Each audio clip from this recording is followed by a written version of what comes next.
आप लाल किले से इन प्रधानमंत्रियों के भाषण सुनेंगे और इन परिवार के सभी प्रधानमंत्रियों के भाषण सुनेंगे तो उनके 20-25 मिनट के भाषण में 10 मिनट वो गरीबी पर बोलते थे।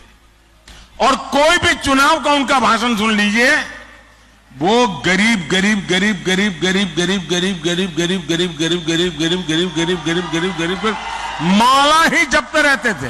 दूसरी लड़ाई हमें लड़नी है और वो लड़ाई है असली लड़ाई, हिंदुस्तान की गरीबी से लड़ाई, हिंदुस्तान की बेकारी से लड़ाई।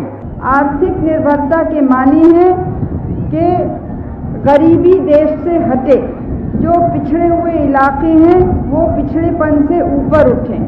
हमको ये देखना है कि जो संपन्न है, जो दूसरे से ज्यादा अच्छी हालत में है, उनकी मांगें पूरी करने से कहीं जो गरीब हैं, जो दबे हुए लोग हैं, कमजोर हैं किसी कारण, उनकी मांगें पीछे न हट जाएं। जितने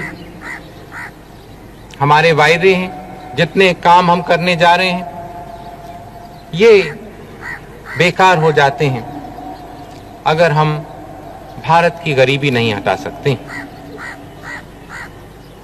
इसलिए हम खास ध्यान दे रहे हैं गरीबी हटाने के कार्यक्रमों पर। हमने गरीबी हटाने में बिल्कुल ऊपर रखा है और अपनी पूरी ताकत लगाई है गरीबी हटाने में।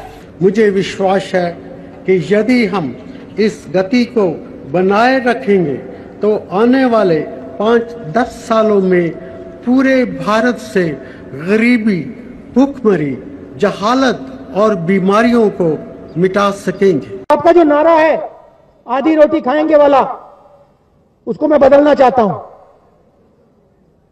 पूरी रोटी खाएंगे, 100 दिन काम करेंगे, दवाई लेंगे और कांग्रेस पार्टी को लाएंगे। हम तब तक चैन से नहीं बैठेंगे जब तक गरीबी का ये अभिशाप हमारी धरती से पूरी तरह समाप्त नहीं हो जाता। तो हमारा काम, कांग्रेस पार्टी का काम हिंदुस्तान की रक्षा करने का है, हिंदुस्तान के गरीब लोगों की रक्षा करने का, कमजोर लोगों की रक्षा करने का।